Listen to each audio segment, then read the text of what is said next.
Blessed be everyone. Welcome to the live stream. Today we're talking about balancing through the elements, aligning your life with the witch's pyramid. So, welcome everybody. Welcome to those of you who are watching the replay as we wait for the people who are on the live stream to filter into the live stream and for YouTube to get all the notifications out.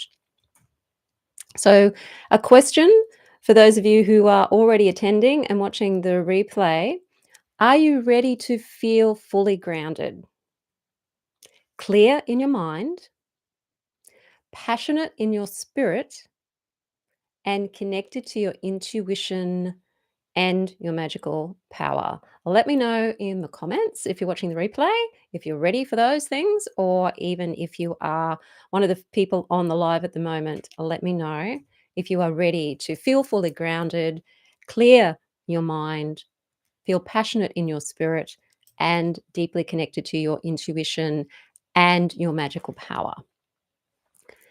And this is a great video for you if you've been craving the balance in your life, if you felt like things are sort of off kilter. Maybe you're feeling that there's a lot more heat coming into your life. There's more heat in your body even, or maybe you're feeling a bit sort of like sluggish and lacking energy. This is to do with the elements being out of balance and everything to do with the witch's pyramid. So, for those of you who don't know me, my name is Sandra. I have been practicing witchcraft now for over 35 years. I'm also an EFT practitioner, and I help people release the energy blockages and help people balance and live life with more love, with more joy, more creativity. And I help witches who want to start a practice, or if you're wanting to deepen your practice, to integrate the magic, the connection, the spiritual practice into your everyday life with ease. And I found through working with the elements, working with the witch's pyramid myself, that it helped me understand a lot more about myself and where I was out of balance, and why some things in my life were also out of balance too. Because I tend to naturally, like we all do, favor certain elements or certain parts of the witch's pyramid over other parts of the pyramid. And this can lead us to feel not only psychologically, spiritually, emotionally out of balance, but it can also contribute to physical imbalances as well, which can end up becoming physical ailments. So it's understanding the elemental system. And if you know anything about Chinese medicine, this will all make sense too, because in Chinese medicine, it's all about balancing the elements as well. So it's not just in Western, it's also in Chinese, and various other cultures have this in their healing modalities, have this in their spiritual modalities as well. Hello, Joy. Hello, CD. Happy to be here and ready for balance. Awesome. Okay. So what we're going to do is we're going to restore the balance and harmony using the four elements and spirit. Sometimes they're known as the five elements, including spirit, through the witch's pyramid. And this is going to help align your body, your mind, your spirit, your soul, and give you more of that sense of connection to yourself and to spirit as well. And this way you can feel more centered and more empowered and more alive. So before we begin, just take a nice deep breath and letting it out slowly. Just tune in and sense how your energy is today. Because in a moment, we're going to do some visualization to help balance each layer of the pyramid. So just tuning in to where you feel you might need some balance. Which element do you feel might be a little dominant today? And or where you're feeling there might be not enough of another element, let me know in the comments and also in the chat as well. Hi, Golden Sun, how are you? Now, before we begin, for those of you who are excited to go on the witchcraft journey And for those of you who've been on the witchcraft journey for a while, but you're just not sure about how to go about having a practice because there's so much information out there, you might be feeling overwhelmed. It could be confusing, it could be frustrating, there could be some doubt if you're ever going to be able to figure out this path or how are you going to navigate this path on your own. I do have a free masterclass. It's called How to Start Your Witchcraft Practice. And in this practice, you'll learn some of the steps that every modern witch must know so that you can begin your practice with more confidence, with more clarity, and with more ease, and with a blueprint for where to start, what to do next, and how to pace yourself along the way over a 12-month period. So that's the witch's. It's not the Witch's Guide to Magic. It is the How to Start Your Witchcraft Practice. There's a link in the description field below this video. There's also you can also access it on my website as well, mysterywitchschool.com. And I'm just going to go and put it into the chat now so that you can find it there as well. When you go onto my website, it's one of the first things that you can click. It's actually in the header because it's one of my most popular masterclasses or one of my most popular freebies. Okay, so there it is. Awesome. Okay, let's get into it. So I want to talk a little bit about what the witch's pyramid is and the elements. The witch's pyramid isn't really a pyramid. You could think of it as a pyramid with the four sides or the base of the pyramid as being the four elements: earth, air, fire, and water. And at the top of the pyramid, at the apex, you've got spirit. You can also see it as a pentagram, and the pentagram is probably really the most common way of working with the elements when it comes to magic and occultism. So you have each of the four elements on the points of the pyramid, 4 points of the pentagram, and at the top of the pentagram, if the pentagram is upright, you have spirit. If the pentagram is reversed and the point of the pentagram is facing down, you've got that carnal, more materialistic energy there. So with the witch's pyramid, what we're trying to do is feel more balanced so that earth, air, fire, and water are balanced also with spirit as well. So when looking at the body, we're looking at the mind, we're looking at spirit, we're looking at connection, which is, I think, the most important thing. And one of the reasons why most of us come to the path in the first place is because we're wanting to feel connected somehow to who we are, connected to spirit, and connected to something that is bigger than just this material world that we've been conditioned to focus on and conditioned to believe is it, basically. Now, when it comes to any of these layers, body, mind, spirit, if one layer is off, then life can feel unbalanced. So, we're going to look at the five elements and how you can bring harmony to each of those levels. So, first of all, we have earth. Now, earth can be broken down into the body. It's probably one of the easy ways to look at the earth element.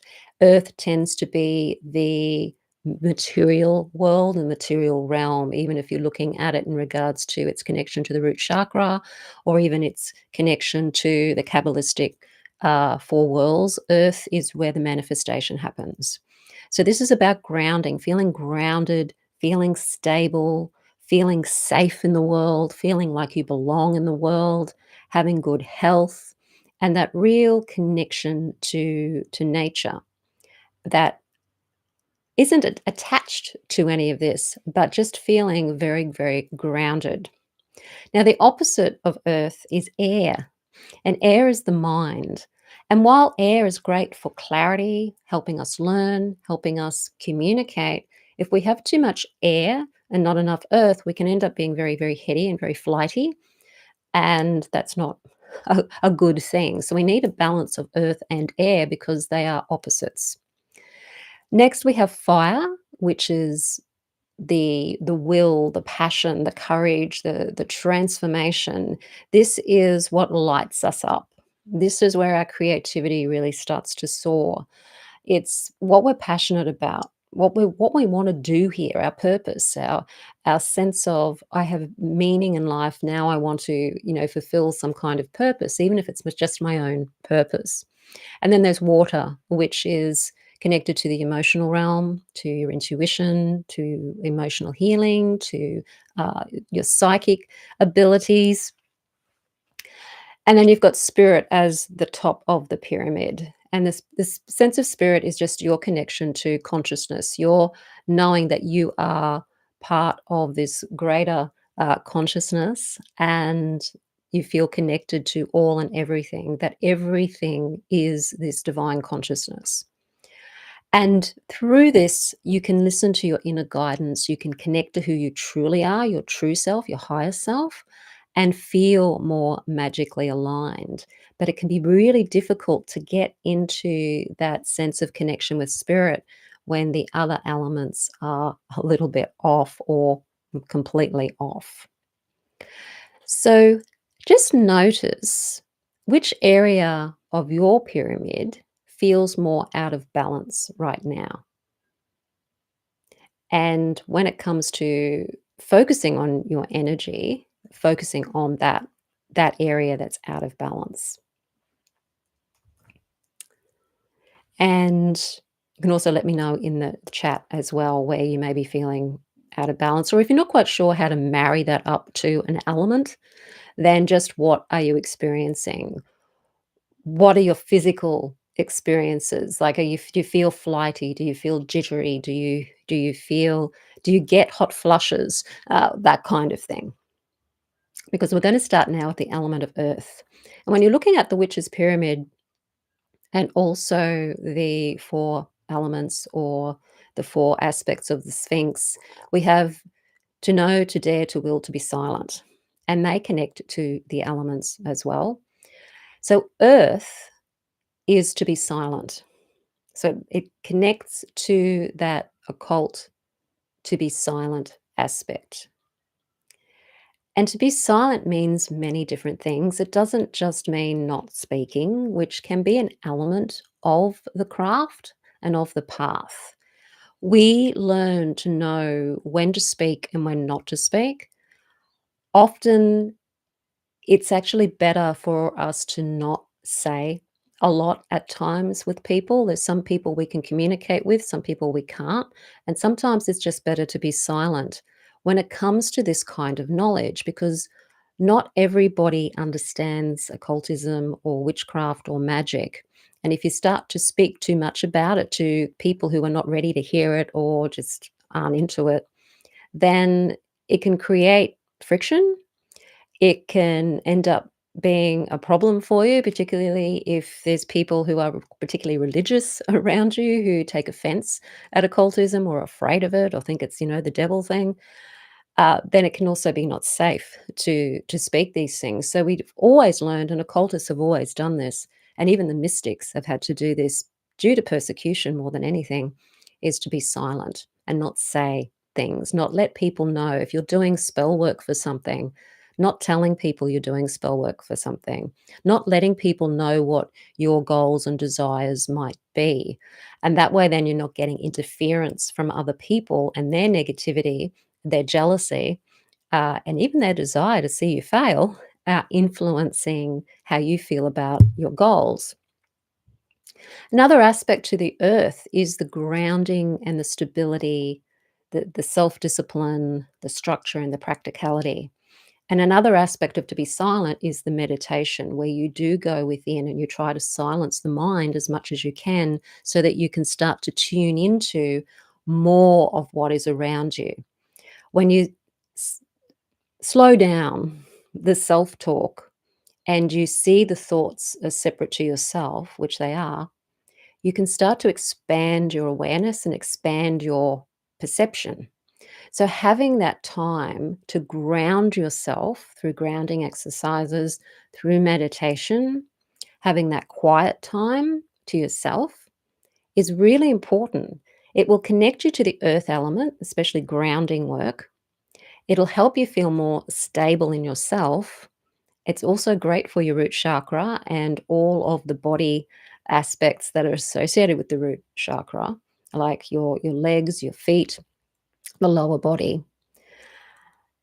And it allows you to really tune into what it is you're truly wanting to achieve in this life. And then you can have that self discipline and the structure to be able to get there. Earth is important for that grounding. Now, if Earth is underactive, so you don't have enough of it, or it's being dominated by another element, you're going to feel ungrounded or scattered. You're going to struggle to be able to follow through and finish tasks. So you may be somebody who doesn't finish things, particularly if you've got a lot of fire going on in you. You could also find financial instability as well, because finance is to do with survival, which is to do with the earth. Earth can also be connected to food as well. So there could be issues around food and eating disorders, things like that.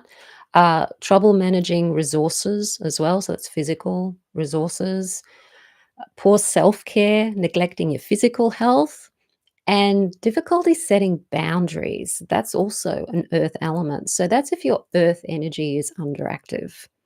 If you've got too much earth, you're probably going to be quite stubborn. So you're not going to move. You're going to be very resistant to change. You could be overly rigid, particularly in routines. There could be a lot of fear of the unknown because earth is so solid. You could be quite materialistic, or you could be somebody who hoards a lot. You could feel stuck and overly cautious in your life and not have any trust, and feeling heavy, feeling sluggish in your energy, which is quite oppressive. So there might be a sense of feeling oppressed as well. And that's if it's overactive.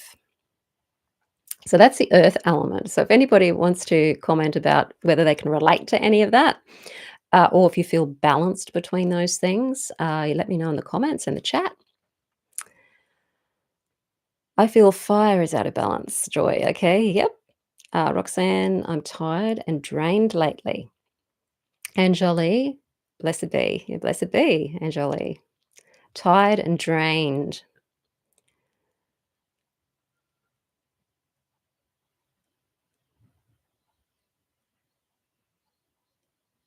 So I'm thinking that's related to not having enough fire or being burned out.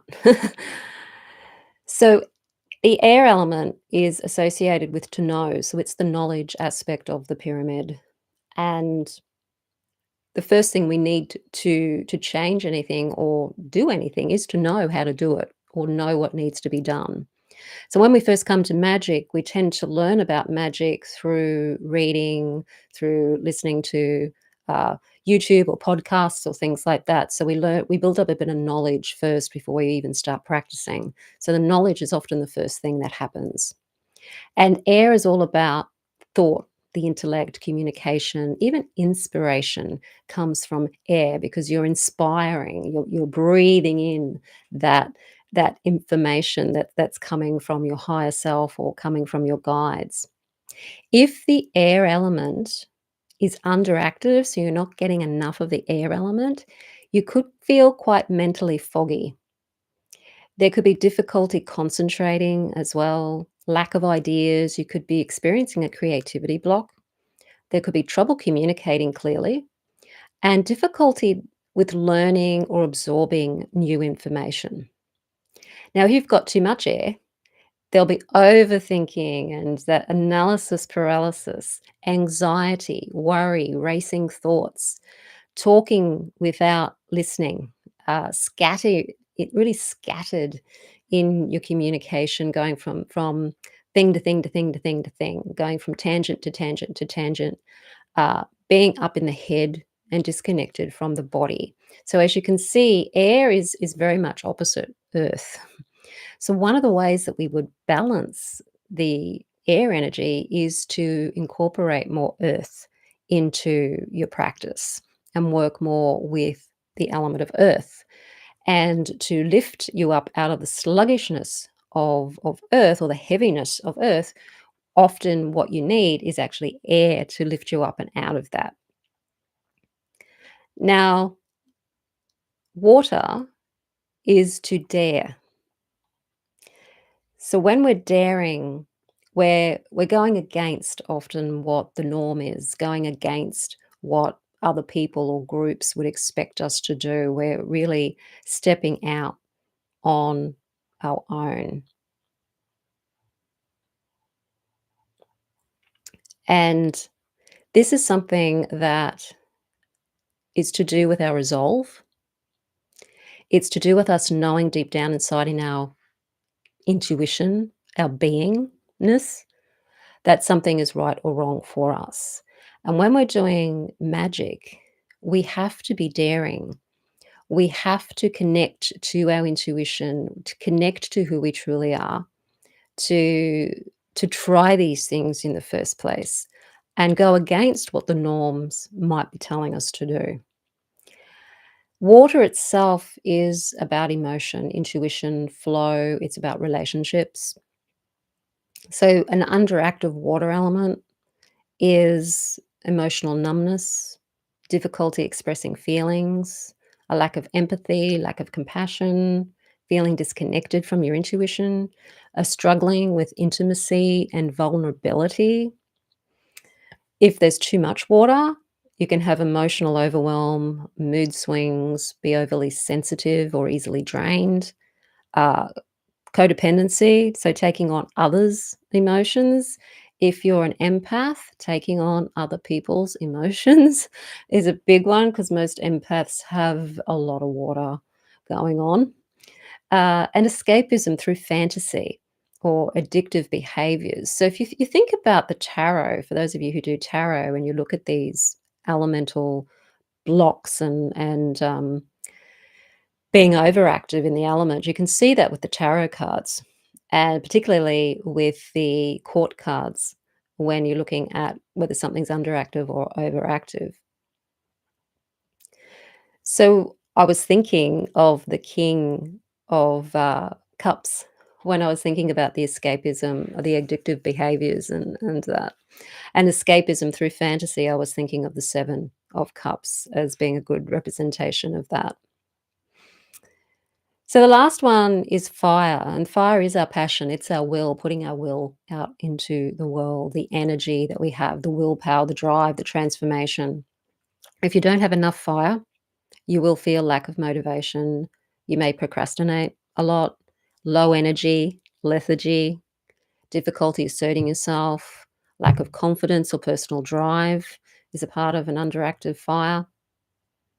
If you've got too much fire, you could fall into anger a lot, impatience a lot, aggression, feeling burned out from overexertion, impulsive or reckless behavior, or trying to dominate all the time, dominating other people, trying to control everything. Everything in your life has to be under your control. That's overactive fire. And sometimes the interesting thing about these elements, and this happens with the chakras as well, is that sometimes you can be underactive and other times you can be overactive. Sometimes you can oscillate between the two of a dominant element. And we all tend to have a dominance with at least one of the elements that we tend to go into. The good thing about the elements is they have their opposites. So fire and water are opposites. And often all you need to do is if you are feeling that there's too much fire, is to just simply water it down with bringing in some more of the water element. If you're finding that you're underactive with fire, then you would need to bring in some more fire into your practice. Or if you're doing this kind of elemental healing, you would be working with building the fire element. And that may require you to also look at where your air is, because air helps fire. The two go together, the same as water and earth can help each other. So often, if you're feeling underactive in the fire element, you might need to fan the fire a little bit with the element of air or to know. Okay. Hello, Marif. Marife. Okay. So think of earth as grounded, but also adaptable when it's healthy and balanced. Air, when it's balanced, is thoughtful and not obsessive. Water is empathic, but not drowning in the emotions and not picking up other people's emotions as if they're your own. And fire is passionate, but it's not destructive. Now, when it comes to spirit, that's known in the witch's pyramid as to go. Recently, I've also heard that some people refer to it as to unite as well, but I know it more as the Crowley and to go. And this is the connection to source energy, to spirit, to God and goddess energy within yourself. It's your sense of purpose and meaning in life, the integration of all of the elements and transcendence of the elements, though at the same time. So you're not being attached to the weight of the earthly elements. You're utilizing the energy of the elements for your purpose. And there's a balance there with the elements too. Now, with when it comes to spirit, if spirit is underactive, then there can be a feeling of disconnect. So, disconnection from a meaning in life, disconnection from your purpose in life. And a lot of us experience this, particularly in times that we're in, where there's a lot of change, fast acting change happening constantly. Everything's progressing really fast. Things are changing really fast. We're having things thrown at us from all of the power possessors out there, the billionaires and trillionaires who are out there running the show, and the corporations who are running the show, and the governments around the world who are just bowing to the corporations and to these big think tanks. And we can often feel like, well, where's the meaning or where's the purpose in life? What's going on? And it's really connecting to spirit that can help us find that meaning and purpose, regardless of the noise that's happening around us. It can also be a lack of faith in yourself and your ability to be able to do magic, or your lack of trust in that the universe does have your back, that things are always working out for you. So you're not trusting in your higher self, and you're not trusting in your own world to keep you safe. You're not trusting that the universe, universal energy, spiritual energy, is an energy that you can tap into to create what you're wanting to create, regardless of all the noise that's happening around you that's telling you otherwise. And I want to talk in a couple of weeks about egregores and how they affect us, and how you can work with egregores on a magical perspective so that they're working for you and not against you. And egregores are really, you've probably heard this if you're into occultism for a long time. Egregores are simply kind of thought forms or spirit bodies that develop from groups. So this can be any kind of group or organization that has a number of people. Two people coming together working on a project can create an egregore. And a lot of this is unconscious, some of it is conscious. And so these things affect us and affect our energy. So if you're not feeling connected to spirit, often the egregores can kind of influence you, and you can get carried away with the energy of a particular group or a particular ideology or anything, and forget who you are and what you're here to do. There can be a sense of emptiness. You're just going through the motions, living your day by day, but really feeling like you're a little bit lost here. Difficulty integrating your spiritual practice into your daily life. So, this could be where you find that the day to day happenings in your life are taking over, and you're not finding time for you and your spiritual practice.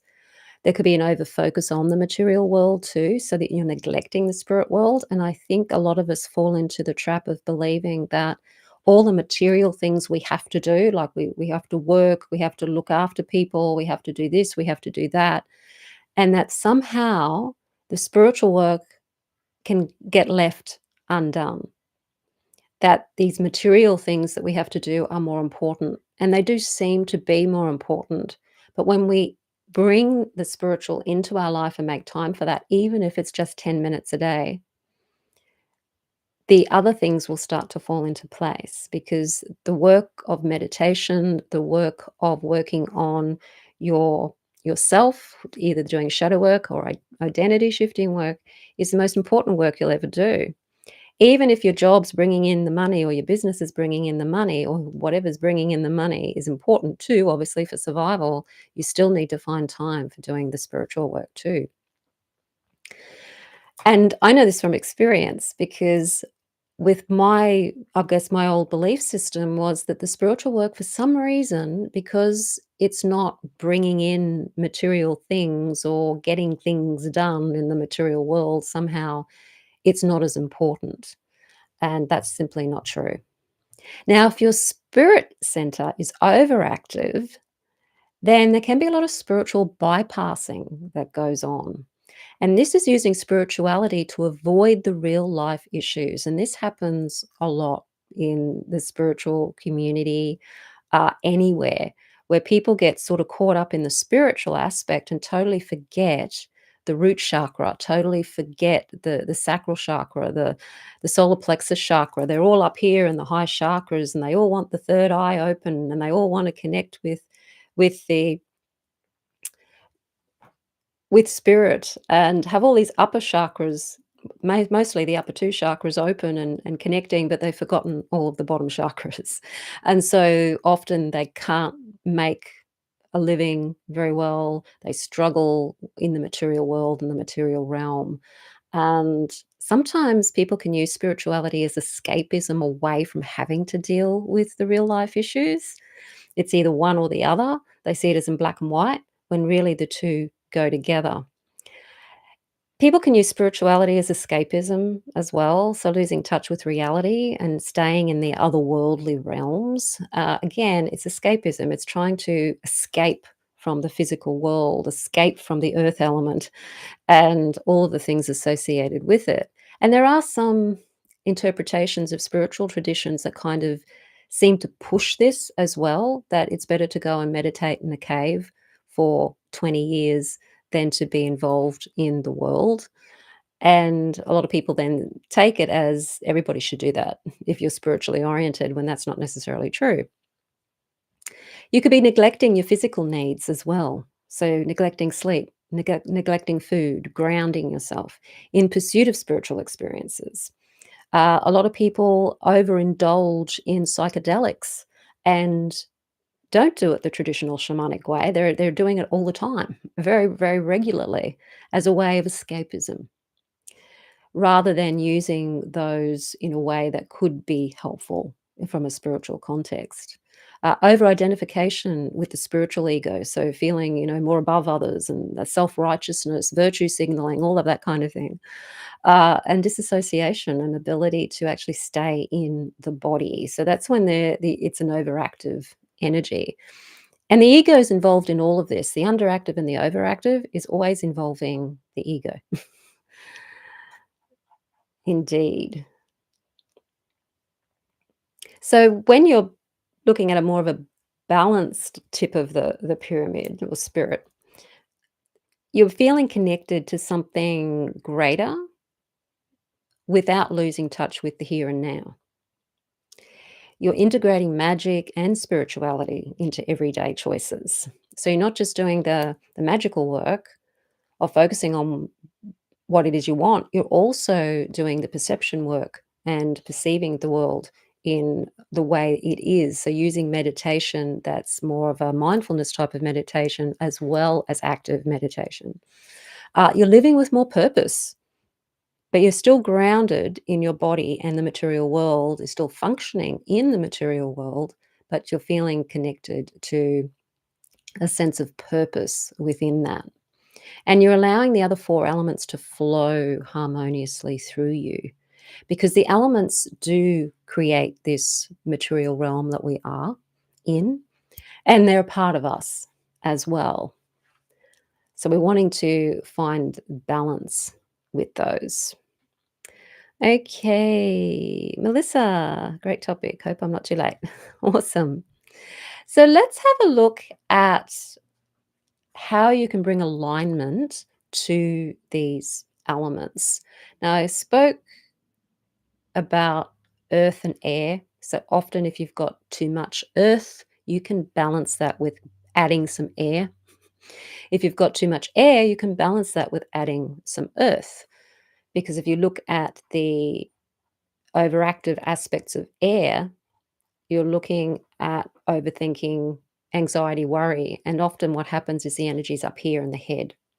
When you ground yourself, which is bringing in the element of earth, you're bringing that energy back down into your root chakra, and you're connecting with the earth from there, and that takes it out of the head and down into the body, and often that anxious energy actually ends up filtering down into the earth itself.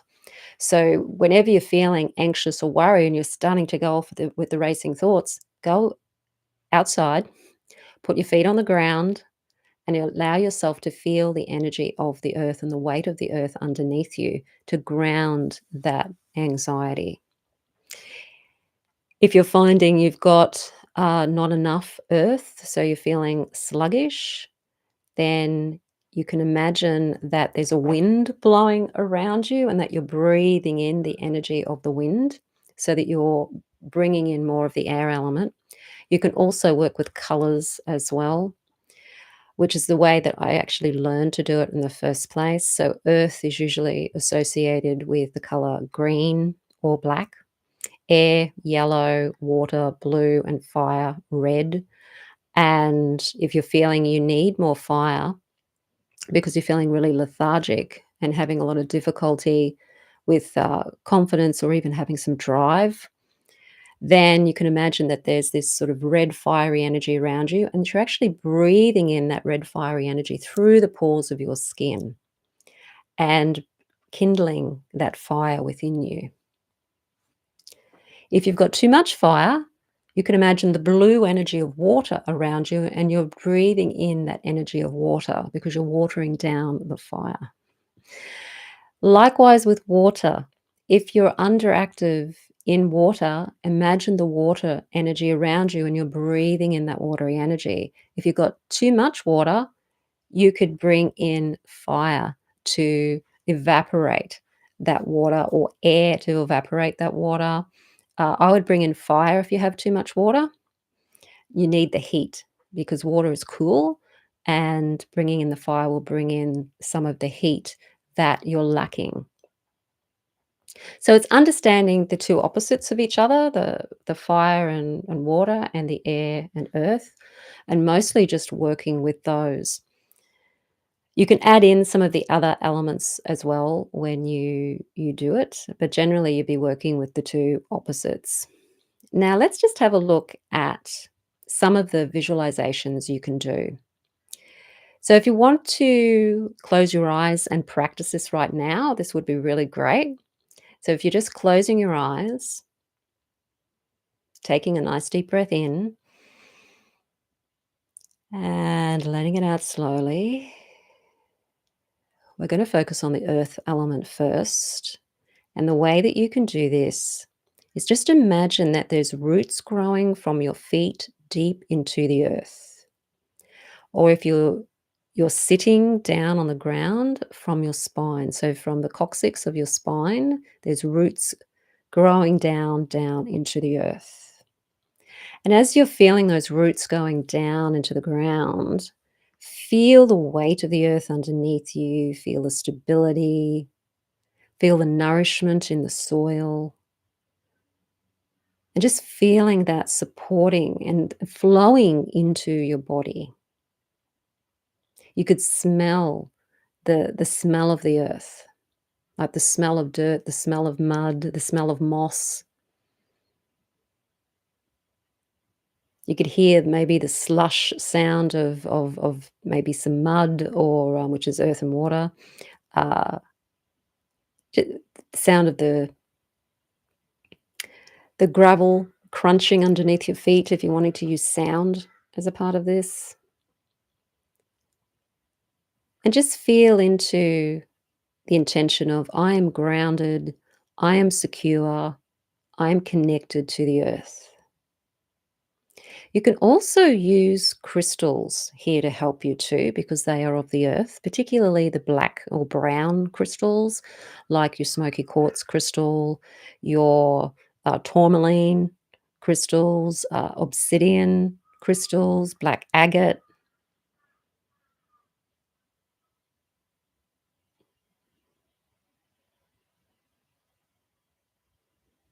And tune into what that feels like to feel grounded. It might take you a little while to feel into it. It may take you a few days to feel into it. But if you notice that you're all up in your head and there's a lot of racing thoughts, anxiety, worry going on, you're struggling to communicate, then having that this as the earth coming in and balancing that air energy is the way to do that. Now, the next one is air. So, with air, if you feel you need more air, so if you're feeling very, very, very heavy, too much earth energy, feeling very heavy, feeling that you've got the weight of the earth on you, or maybe you're just lacking that energy of the air, you can picture a gentle breeze or a wind. You might be standing on a mountain and there's this breeze around you.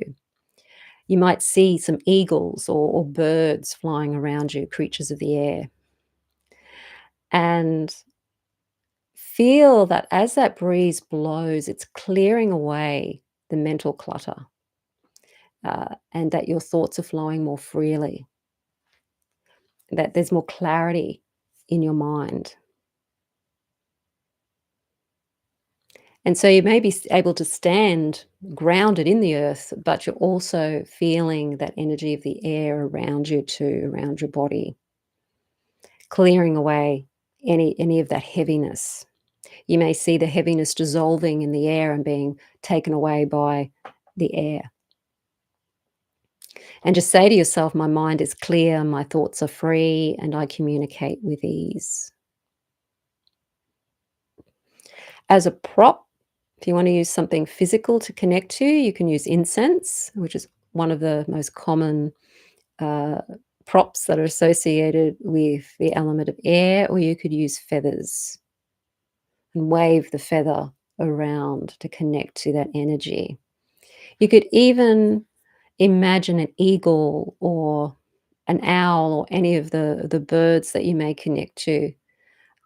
Imagine them there hovering before you. You could even imagine jumping on their back and flying off with them and connecting to what it feels like to be in flight, what it feels like to fly. And for fire, you can see a warm flame, and that flame's igniting within you. It's filling you with passion, it's filling you with courage, it's filling you with motivation. And just allow that flame to burn and burn away the doubts, and seeing the doubts. And the doubts are probably thoughts. They will be thoughts, they will be beliefs. And you could see those beliefs all getting into the fire and being burned away by that fiery energy. Or you could see the red energy and breathing that red energy in through the pores of your skin and allowing yourself to feel more of that energy of fire. And to say to yourself, I'm empowered, I'm courageous, I'm aligned with my purpose. And a prop, of course, for fire is a candle, one of the most common props for the fire element. If you happen to have a fireplace and it's winter, then you could use a fireplace or even a fire pit if you're outdoors to connect with the element of fire. And water, imagine that there's this beautiful stream and it's washing over your heart. So it's gentle water that we're bringing in. We're not bringing in like a stormy ocean or anything like that. We're bringing in a gentle water of a stream. And then it's washing the heart chakra, and that any of the emotional heaviness that you might be feeling, it could be grief, it could be loss, it could be fear that you're feeling, is just being taken away by that stream. And you feel the restoration of calm and intuition. You can also imagine that there's water around you and that you're breathing in the water through the pores of your skin, that you're swimming in water and that that water is infiltrating you, that you're one with the water.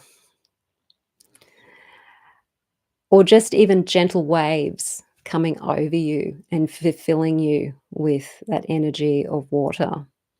And as you do that, you could say to yourself, I flow with my emotions and I trust my inner wisdom.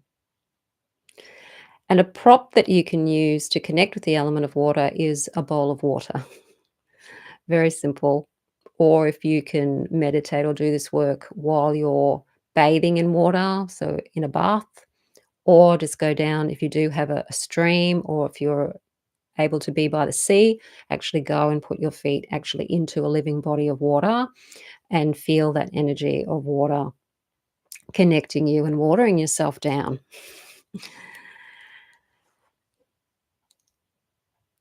So think of the elements. If you're needing more earth, it's probably because you've got too much air. If you're needing more air, it's probably because you've got too much earth. If you are needing more fire, it may be because you've got too much water, or if you're needing more water, you've probably got too much fire. So have a think of where your elements are imbalanced and what the opposite element of that is, and do the work of visualizing that other element coming into you. Now, of course, it's not that simple. Sometimes you may need a little bit of earth sprinkled in there with the water. It really depends on what's going on with you, but doing the opposites is a good way to start to balance that pyramid. Now, when it comes to spirit, you can visualize that there's this beautiful light, and often it's the light of the sun that you see above your head, and it's connecting you to all and everything. It's connecting you to your higher self, to your wisdom, to everything. It's connecting you to who and what you really are. And that through that light, you're receiving guidance and you're receiving inspiration. Now, this is if you're feeling underactive in spirit, of course, not if you're overactive in spirit. If you're overactive in spirit, what you really need to do is work with bringing in more of the earth element and grounding yourself in the earth, feeling that connection to earth and that stability and nourishment of the earth that we worked on before. You may also need to bring in some of the other elements as well, because often when people are too caught up in spirit, where they're not able to function really in the world, they're just totally caught up in this whole sort of spirit thing, often all of the other elements are missing energy. So you may find that you'd need to add some fire, add some air and earth and water, but definitely start with earth to try and bring it down. Um, Another way to work with spirit, if you're feeling it's underactive, is to say to yourself, I'm connected, I'm guided, I'm aligned with my higher purpose. And work with a divination tool as your prop. So it could be the tarot cards or oracle cards, the runes, to feel that connection to spirit. When I'm feeling disconnected from spirit, because I've often let the material world actually get too much for me. I find going to oracle cards or to the tarot can help bring me back, and meditation helps bring me back. Going out into nature helps bring me back into that connection with spirit again. So even going into nature, going to the forest, going to the ocean, going somewhere where there's nature can help uh, bring more of the spirit energy back up into your life as well. Okay, so what you can then do at the end when you've focused on one particular element that you may need more of, or if you're balancing out an element, uh, then visualize all of the five elements flowing through you. Okay, you can see your mind, your body, spirit, all connected and balanced and aligned. And you can say to yourself, I feel grounded, I feel clear, I feel passionate, I feel aligned emotionally, spiritually connected, and flows through me now and always. And you can imagine all of the colors aligned within yourself too. The green of earth, the blue for water, the yellow for air, and the red for fire, all being very balanced within yourself, and that connection to spirit as well. being connected. Okay, I'm coming back to the chat now. Uh, snake earring is very pretty. Okay, oh, the necklace, yes. Speaking of tools, I'm so excusing finally got the Hecatane Oracle deck. Just so excited about it. I've had wonderful results with it. Awesome. Have had a look at that deck. I haven't bought it yet, but I've looked at it a few times. Guess I'm not that into the artwork, but at the same time, I don't necessarily need to be into the artwork to find it really helpful. But yeah, let me know, how you go with that, Melissa. It's awesome. Okay, so I'm gonna go into some questions that people often ask about the witch's pyramid, but before I do want to let you know that if you are drawn to the witchcraft path and you are feeling overwhelmed about where to start and you're unsure if you're doing it right or if you're doing it wrong, or if you're worried about offending spirits, making mistakes, or you just don't know how to connect to spirit and you know that you need a practice that's going to help align the elements and align you to connect more with spirit, to have your spirituality into your life so that you can bring more meaning and purpose into your life, then I do invite you to join the Mystery Witch School 101 Academy, because in that academy, I guide you step by step through all of the practices that witches do, the empowering practices, which they are, and that connects you to the earth, connects you to the divine, connects you to your authentic self, so that you can finally feel confident, inspired, and truly live a magical and empowered life. So that is Mystery Witch School 101 Academy. And there's a link in the description field below the video. You can also find it on my website, mysterywitchschool.com. It's on my homepage and also under the My Courses tab. And I'll just pop it in the chat as well so that it's there too. Okay, the subject of energy is fascinating. It is indeed. Energy is very fascinating because everything is energy. So I do encourage you to join the Mystery Witch School 101 if you are starting out or if you've been on the path on and off and you still just can't really get it happening because it is confusing out there. When I first started doing the craft, I was just using books because there wasn't an internet back then. And there wasn't a lot of books, but there were books. And I just wanted to learn from other people, other than just books, and also find other like minded people who were also practicing the craft. So I looked for a coven, which a lot of us still are doing. A lot of you probably are looking for covens, but they're very few and far between. And a lot of them don't advertise, and it's hard to know if they're there. And often another alternative to that, particularly if you are in a location where there aren't other people, is to do it online. And with the Mystery Witch School 101 Academy, we do get together over Zoom once a month. So you can just we can talk as people over Zoom. And there's also a Facebook group if you have access to Facebook or want Facebook to connect with other people who are also doing the course and also practicing the craft. So you're not alone in the journey. You do have other people, and you may even find that some of those people live near you, and you can actually buddy up with people. And yes, so I thoroughly encourage you to join that course if you're ready to do that, because it has changed the lives of many people. A lot of people who've done the course have said that their lives have done a total turnabout. Their magic has improved. They've learned how to focus their magic and also connect more with who they truly are. Okay, so one of the questions that people have asked about the witch's pyramid is that can the witch's pyramid change over time? So it's not that the pyramid itself changes. It just depends on what's going on in your life and how you're changing as a person. So if you're doing a lot of work on yourself, which is the magical path, the know thyself aspect of magic, where you're learning more about yourself, you're stepping more into who you truly are, you're doing the shadow work, you're not going to be the same person 5 years from now as you were when you started. You're going to be a different person. Now, some of the elements may still be out of balance from time to time. You may find that you used to be very, very fiery, and fire used to be the dominant element, and you're always watering yourself down. That might change as you change, or at certain periods of time, you might find that all of a sudden there's more earth in your energy than there's been before during a certain period of time, and then it's not there anymore. So it will change over time. So that's why you always got to tune into your body.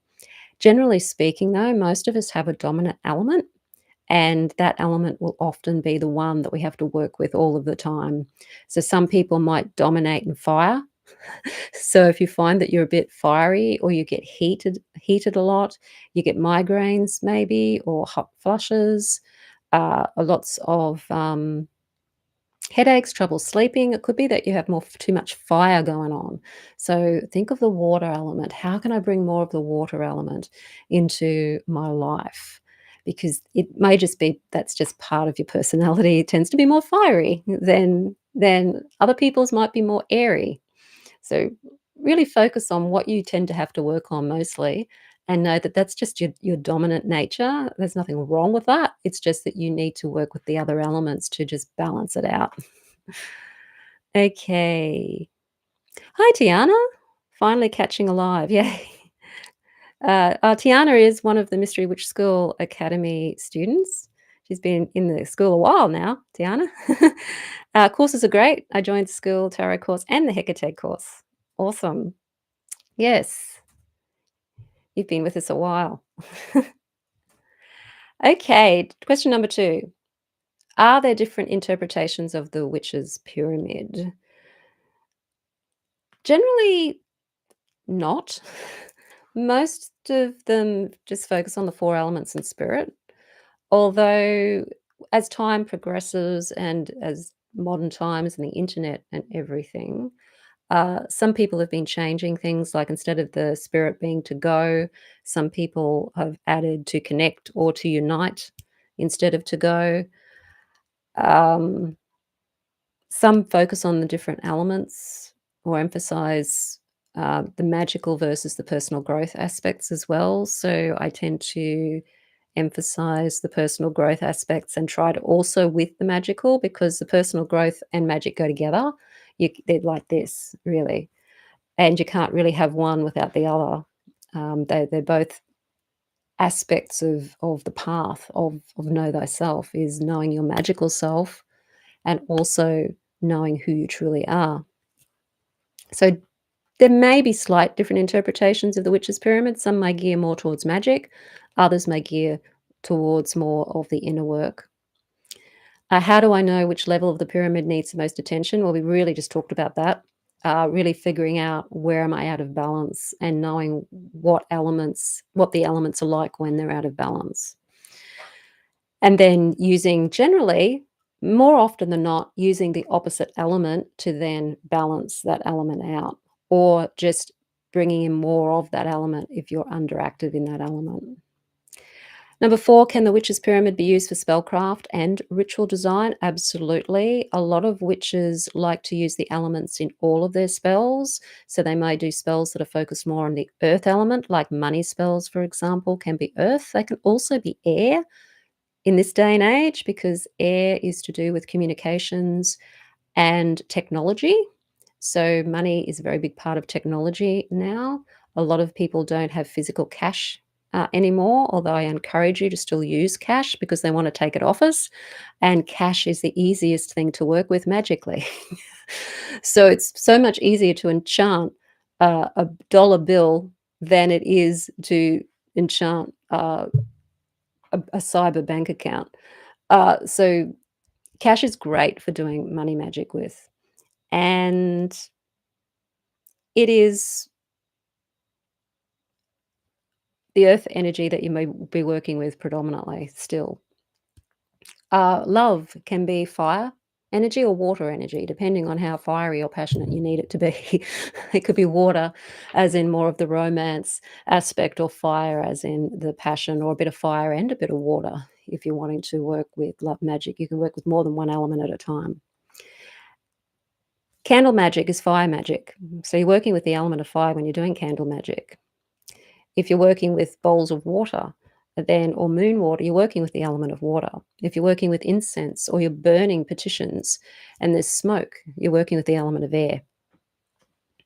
And the element of earth is when you put something in a box, like a spell box, or if you bury something, like when you're burying your spell remains, you're working with the element of earth. So the next one is, how does the witch's pyramid connect to shadow work or personal transformation? Well, that's simply understanding where the blockages are. So whether you're underactive or overactive, and what might be causing you to be that when it comes to what you're telling yourself or how you're living your life, how you react to things. And that's a really important thing when you're starting to know thyself. It's learning, how do I react to things? How am I reactive in the world? What's my natural state that I go into when there's conflict or when I feel fear or I feel threatened? Do I automatically go into anger, which is fire? Do I go into more of a fear state? Do I worry, which is more air? Do I feel like I wanna cry, which is kind of more to of water? So figuring out, how do you react to things when you're being triggered or your buttons are being pushed, because that's your ego reacting. And learning as much as you can about how your ego reacts is important to know thyself. And also when you're doing identity shifting and you're wanting to step more into who you truly are, you're going to really have to know what these things are so that you can start to move away from them.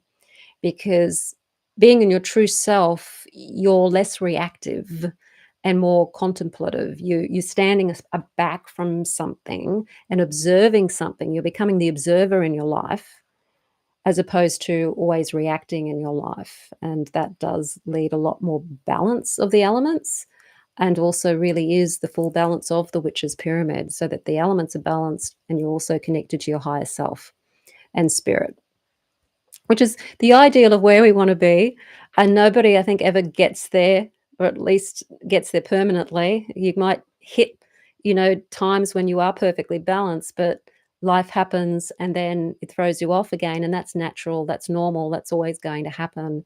It's not so much the destination that we're after here, it's the journey to get there, because it is a long journey to become more self aware and more self actualized. It's a long journey, and we need to learn to enjoy the journey and not feel we've got to get to the end result, because it's a long one, and very few ever get to the end result in one lifetime. Okay. Okay. Do you have any favorite epithets of the goddess Hecate that you'd like to work with? I work a lot with Hecate Phosphoros, who is, I guess, the fire, the light, the flames of her torches. Um, Hecate Soteria is the savioress aspect of Hecate.